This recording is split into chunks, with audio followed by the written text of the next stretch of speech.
Morning everyone, day 3 ব্লগে তোমাদের সকলকে জানাই অনেক অনেক স্বাগত। তো এখন সকাল 7টা বাজে, এখন রেডি হয়ে নিয়েছি। তো এখন একটু বেরোবো, তোমাদের রুম টুরটাও দিয়ে দিচ্ছ, কারণ এই রুমটা আমরা ছেড়ে দিচ্ছি। তো এখন রুমের অবস্থাটা প্রচুর খারাপ। প্রথমে ব্যালকানি দিয়ে শুরু করছি। এই হচ্ছে আমাদের ব্যালকানি, ওই হচ্ছে সমুদ্র, বাজার, মার্কেট সমস্ত কিছুই দেখা যাচ্ছে। এই দেখো এই উপরটা ফার্স্টে একটু, এই যে রুম কিছু মনে করো না, উল্টোপাল্টা হয়ে আছে। তো এই হচ্ছে রুম, এই যে। তো ওই রুমটা শিফট করে আমরা এই রুমে এসেছি। এদিকে এসো, এদিকে এসো, এদিকে এসো, ঢুকে যাও, ঢুকে যাও, ঠিক আছে ঢুকে। তো এই রুমটাই শিফট করেছি। এই যে ব্যাগপত্রগুলো এখানে এখন রাখা হলো। তো এখন আমরা বেরোবো। এই যে এই হচ্ছে মিরের, এদিকে হয়তো ব্যালকনি আছে, বাট এদিকে মানে সমুদ্রটা হয়তো দেখা যাবে না এদিকে। হ্যাঁ, জাস্ট নর্মালি এদিকে লাগিয়ে দিই। চলো, এই কিছু নেই, কিছু নেই, না পেছন দিকটা। তো এই হচ্ছে ওয়াশরুম।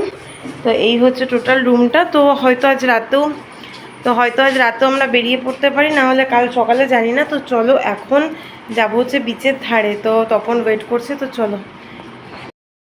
তো এই যে দেখো সকালের সমুদ্র, এই যে এখন 7:30 বাজে, কত রোদ উঠে গেছে আজকে। তো খুঁজতে খুঁজতে আমার বড়দিকে এখানে বসে আছে। তো চলো, আমাদের জন্যই অপেক্ষা করছিল। ও কিন্তু অনেক সকালে সমুদ্রের পাড়েই চলে এসেছিলো। তো আমরা চলে এসেছি পুরীর যে বাজার আর কি, মানে সবজি বাজার এবং মাছ বাজার, যেখানে তোমরা এক জায়গাতে এলেই সমস্ত কিছু পেয়ে যাবে। তো এর একটা আলাদা করে ভ্লগ আমি দেবো, নাহলে এটা অনেক বড় হয়ে যাবে। তো এখানে ভীষণ টাটকা টাটকা সবজি আর মাছও তো প্রচুর, কারণ এটা সমুদ্র মানেই ধরো মাছ। তো এখানেও চারিদিকে দোকান বাজারও আছে। তো চলো আস্তে আস্তে এগিয়ে যাই। এখন আমরা মাছ বাজারের দিকে যাচ্ছি, কিছু মাছ কিনবো, কারণ কিনে আমরা রান্না করতে দেবো আজকে। আর এখানকার ফেমাস কি জানো? পেটাই পরোটা, যেটা তোমরা এই বাজারটা এলে একমাত্র পাবে, তাছাড়া পুরীর মধ্যে আর কোথাও কিন্তু পাবে না। আর এই পেটাই পরোটা কিন্তু খেতেই হবে, এটা মাস্ট পুরীতে এলেই, তো এই বাজারে। আর পুরীতে আসবে আর মাছ বাজারে আসবে না, সেটা কি কখনো হয়? তাই অবশ্যই এসো আর পেটাই পরোটা একবার খেয়েও, ভীষণ ভালো লাগবে। তো এই যে দেখো, চিকেন ফিকেনের দোকানও আছে, মাটনও আছে।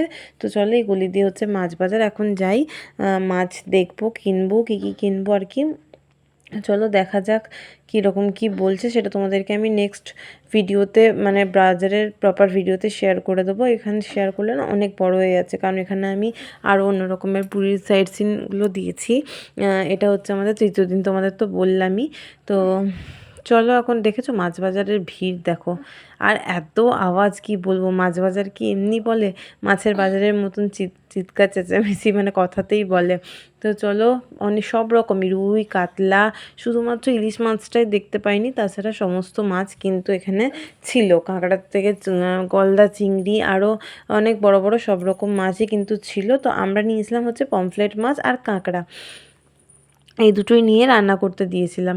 তো সেগুলো তোমাদের সাথে আস্তে আস্তে শেয়ার করব। দুপুরের দিকে যে কী, মানে কি কি মেনু হয়েছে আর হয়েছে। তো চলো, আর এখানে কাদা দেখেছো? তো এই যে মাছটা কিনে দিদির কাছে আমরা মাছটা বাছতেও দিয়ে দিয়েছি। আর এই দেখো এখানের অতিথি। তো চলো, এবার আমাদের পেটে পরোটা খাওয়ার পালা। এখানে এই দোকানটাতে বসেই খেয়ে নেব। শুধু একটাই প্রবলেম ছিল, যে তরকারিটা যদি আলাদা করে দিতে বেশি ভালো হতো। এক জায়গাতেই মানে তরকারি পরোটা একসঙ্গে দিয়ে দিচ্ছে, তো যার জন্য খেতে খেতে না পরোটাগুলো আর কিছু খুঁজেই পাচ্ছি না, তরকারির সঙ্গে মিশে যাচ্ছে কিছুক্ষণ মানে খাওয়ার পরেই।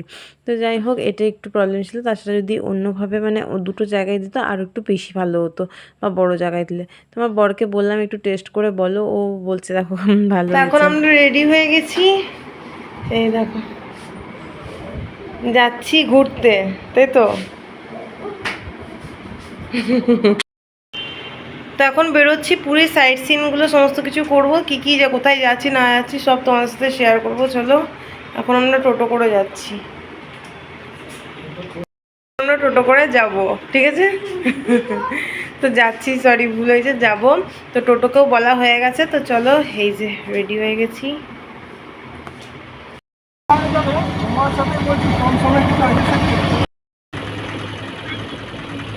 পুরী লোকাল সাইট সিনের প্রথম স্পট। চলো আমরা প্রথম গন্তব্যস্থলে তো চলে এসেছি, আর আমরা কিন্তু অটো করে এসেছি, তো আমি টোটো বলে ফেলেছিলাম, সরি। এটা অটোতে করে এসেছি। আর এখানে দেখো জগন্নাথ দেব আর মা কালী একসাথেই আছেন। তো এই জায়গাটা হচ্ছে মোহনা বলছে ওই দূরে। তো দাদা দাদা বলছিলেন যে যেতে, তো আমি বললাম যে না, যাব না।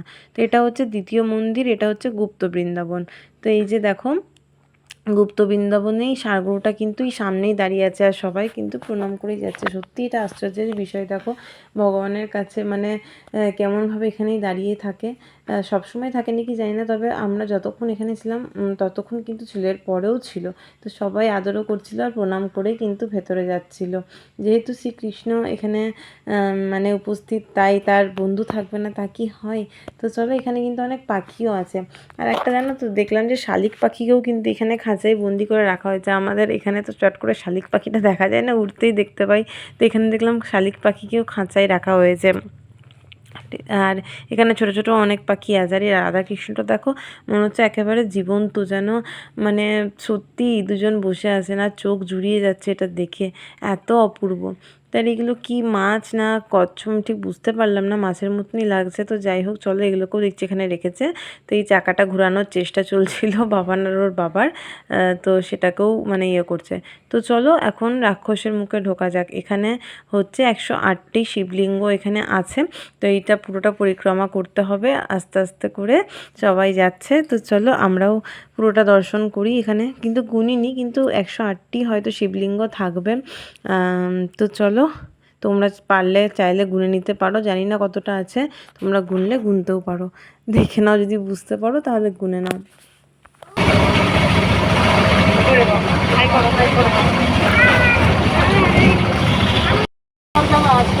এইগুলো কাজু বাদাম গাছ তো, আজকে একটু প্রবলেম আছে, আজকে একটু এইগুলো তো কাজু বাদাম গাছ। আজকে যাবে খরচ দিয়ে দেবো।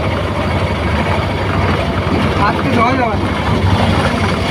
তো এখন চলে এসেছি আমরা তৃতীয় মন্দির দর্শন। এখানে যতগুলো দেখবো সব কিন্তু মন্দিরই আছে।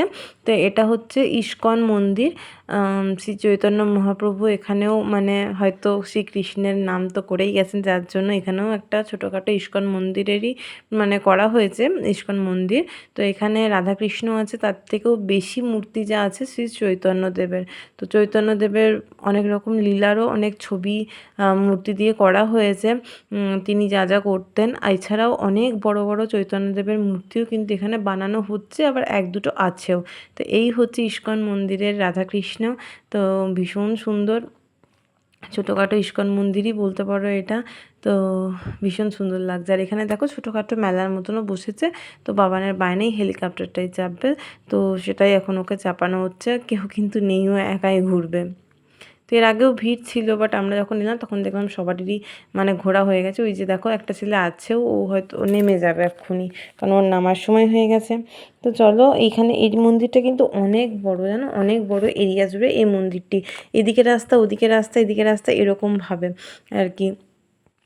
তো এই যে দেখো জলের মধ্যে ঠাকুরটা বসানো আছে। এটা কি জলদেবী, যাই হোক আমার ঠিক মনে পড়ছে না।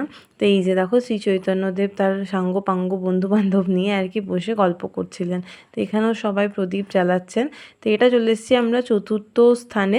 তো এটা হচ্ছে তোমরা অনেকেই চিনবে বা অনেকেই চিনবে না। এটা হচ্ছে যে এটা হচ্ছে বিজয়কৃষ্ণ গোস্বামী বা কি টাইটেলটা আমার ঠিক মনে পড়ছে না, ওনার সমাধি এখানে আছেন। তো আমার ঘরেও কিন্তু ওনার ফটো রয়েছেন। উনি হচ্ছে আমাদের গুরুদেবের গুরুদেব। তো যার জন্য আমরা আমাদের গুরুদেবকেও রাখি, ওনাকেও কিন্তু আমরা আসনে বসিয়েই পুজো করি। তো আমি জানতাম না যে ওনার সমাধি স্থান এখানেই পুরীতে আছে। যাই হোক, দেখে ভালোও লাগলো। তো যাই হোক চলো, এই যে এনার ফটোটা দেখো, এই যে মাঝে যে ফটোটা দেখছো ওটাই কিন্তু আমার বাড়িতে আছে, কোনো একদিন তোমাদেরকে দেখিয়ে দেবো আমি। তো দেখে ভালো লাগলো। যাই হোক চলো, আর 1-2 মিনিটের জন্য না মন্দিরটা বন্ধ হয়ে গেছে, না হলে সমাধির ভেতরটাও তোমাদেরকে দেখাতাম, কিন্তু আমরা নিজেরাই দেখতে পাইনি 1 মিনিটের জন্য। তো ওখানকার ঠাকুরমশাই বলে 1 মিনিটের জন্য বন্ধ হয়ে গেছে। তো এরপর চলে এসেছি আমাদের পঞ্চম স্থানে। এটা হচ্ছে জগন্নাথ দেবের পিসির বাড়ি। তো পিসির বাড়ি আর মাসির বাড়ি দুটোই কিন্তু বন্ধ আছে ভেতরে, তো এখন ভেতরে প্রবেশ করা যাবে না, যার জন্য আমরা বাইরে থেকেই দুটোই দেখে নিলাম। তো এখানে এই যে জলটা দেখছো, এখানে বৈশাখ মাসে জগন্নাথ দেব এসে মানে 7 পাক পরিক্রম করেন, যেহেতু তখন প্রচণ্ড গরম। অটোওয়ালা দাদাই বলছিলেন বৈশাখ মাসে ঘোরে। হ্যাঁ বৈশাখ মাসে তখন বিশাল গরম নেই। হ্যাঁ হ্যাঁ চন্দন যাত্রা। তো এরপরে লাস্ট স্থান যেখানে যাচ্ছি হচ্ছে আমরা জগন্নাথ দেবের মাসির বাড়ি। তো ওই যে সাদা রঙের মন্দিরটা দেখছি এটাই মাসির বাড়ি, কিন্তু গেট বন্ধ, আমরা তাই ঢুকিনি, অটো থেকেই নামিয়েও নি। এই যে বাইরেটা দেখে নিলাম, এবার আমরা চলে যাচ্ছি। জানি না এখন বন্ধ রয়েছে পিসির বাড়ি মাসির বাড়ি দুটোই, তো কেন এর কারণটা কিন্তু জানি না। তো এরপরে চলে এসেছি আমরা পুরী বাস স্ট্যান্ডে। এখানে একটু দেখবো ভলভো বাসের টিকিট মানে হবে কি হবে না। তো এই যে দোকান থেকে কিনলাম বুস্ট, আর বাবার একটা ললিপপ নিল, এটা খেতে বেশ ভালোই লাগে আমার, তো খিদেও পেয়ে গেছে, তাই ভাবলাম এটা নিয়ে নিই। তো চলো আমাদের কিন্তু টিকিটটাও হয়ে গেছে। তো রুমে চলে এলাম, এখন মিনিমাম 1টা বাজতে চললো। তো এই মাত্র আমরা এসে পৌঁছলাম। তো ওখানে দেখালাম বাস স্ট্যান্ডে, তো বাসের টিকিট মানে করবো করে ঠিক করেছিলাম, মানে যাবো করে আজকে ঠিক ছিল, না হয় আজকে নাহলে কালকে, এই 2 দিনের মধ্যে মানে আমরা বাড়ি যেতাম, এটা ঠিক হয়েছিল। তো ট্রেনের টিকিট প্রথমে দেখা হলো, সেটা অ্যাভেলেবেল খুব একটা নেই। তো বাসের টিকিটও দেখতে গেছিলো, তো হয়ে গেছে। তো আজকেরই আমরা টিকিটটা করে নিয়েছি, কারণ কি সবই মোটামুটি ঘোরা হয়ে গেছে। তো শুধুমাত্র আমরা যাইনি হচ্ছে চিল্কাটা আর যাবো না, সেই তো শুধু জলে ঘোরা, তাই জন্য চিল্কাটা স্কিপ করে দিয়েছি। তো আজকে হচ্ছে 6:30টার মধ্যে আমাদের ওখানে পৌঁছতে হবে, 6:50 আমাদের বাস। তো আমরা যাচ্ছি শ্যামলীতে, ঠিক আছে। তো যাওয়ার সময় তোমাদের তো শেয়ার করবো। এখন যাবো হচ্ছে স্নান করতে, সমুদ্রটা একটু এনজয় করে নিই, 1-2 ঘন্টা ওখানে কাটবে। আর ওখানে তো ফোন নিয়ে যাচ্ছি না, ফোনটা রেখে দিই, সমুদ্রে স্নান করতে যাচ্ছি, এসে তারপরে লাঞ্চ করবো। আর লাঞ্চ তো বানাতেই দেওয়া হয়েছে, কাঁকড়া, পমফ্লেট আর কি কি আছে জানি না, ওদেরই রান্না করা সবজি যা আছে তাই দেবে। তো চলো আবার পরে দেখা হবে লাঞ্চের সময়। পমফ্লেট মাছ, ভাত, এখানে আছে কাঁকড়া, আর এখানে আরও আছে, এখানে পমফ্লেট আরও 1 প্যাকেট আছে, এই যে এটা কাঁকড়া আছে, আর এখানে আরও 1 প্যাকেট পমফ্লেট আছে। এগুলো থাক, যদি লাগে তাহলে নেবো। আর এখানে ভাত আছে।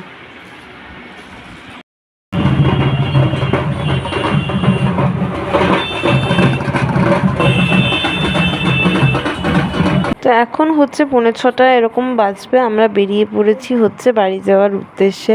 হাজারো দুঃখ কষ্ট মানে বুক বোঝাই করা দুঃখ নিয়ে যাচ্ছি। সমুদ্রে তো ভীষণ আনন্দ করেছি।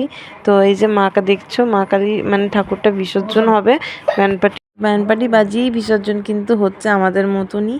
তো এই যে দেখো আমাদের বাসের কাছে পৌঁছে গেছি, ব্যাগপত্রও রেখে দিয়েছি।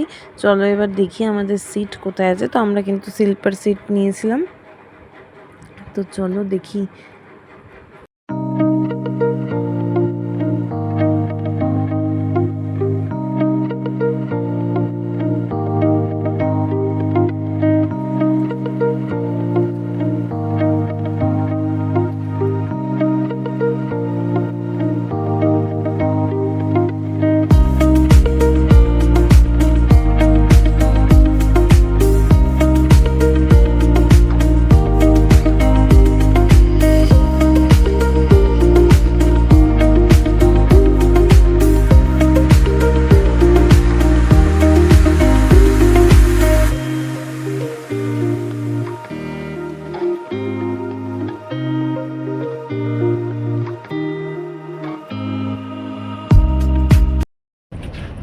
দেখিয়ে দিলাম সিট আমাদের, চলো একটু খাবার দাবার নিয়ে আসি।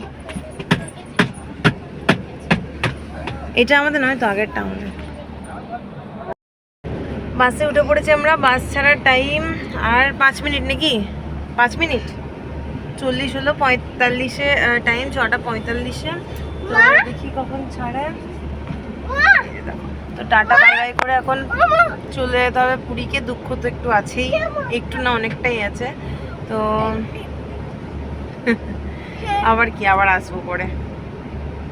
চলো, আর এই যে এত খাবার দাবার নিয়ে এসেছি, যেতে যেতে খেতে হবে তাই না। আচ্ছা ঠিক আছে ঠিক আছে, আবার আমরা পরে আসবো না। জয় জগন্নাথ বলে দাও। এসে এসে ঘুমিয়ে পড়েছে, আরো ফোন দেখছে। তো ভুবনেশ্বর বাস কাউন্টারে চলে এসেছি। এটা হচ্ছে ভলভো বাসের কাউন্টার। তো এখানে বাকি প্যাসেঞ্জারগুলো আর কি উঠবে, তো যার জন্য এখানে দাঁড়াবে কিছুক্ষণ। তো মাঝে মাঝে অনেক জায়গাতেই দাঁড়িয়েছে যেখানে প্যাসেঞ্জার উঠেছে। তো চলো এখন দেখো ভোরবেলা হয়ে এসছে। রাতে কিন্তু 10টার সময় আমরা ডিনার করতেও দাঁড়িয়েছিলাম, সেটা আর নেওয়া হয়নি। তো এই যে দুর্গাপুর ব্যারাজের কাছেও চলে এসেছি। তো চলো আজকের ভিডিওটা এই পর্যন্তই। 6:30টার সময় বাস কিন্তু আমাদের দুর্গাপুরে নামিয়ে দিয়েছিল। আবার দেখা হবে নেক্সট কোনো ভিডিওতে। ততক্ষণ সুস্থ থেকে ভালো থেকো, টাটা। চ্যানেলটা সাবস্ক্রাইব করো।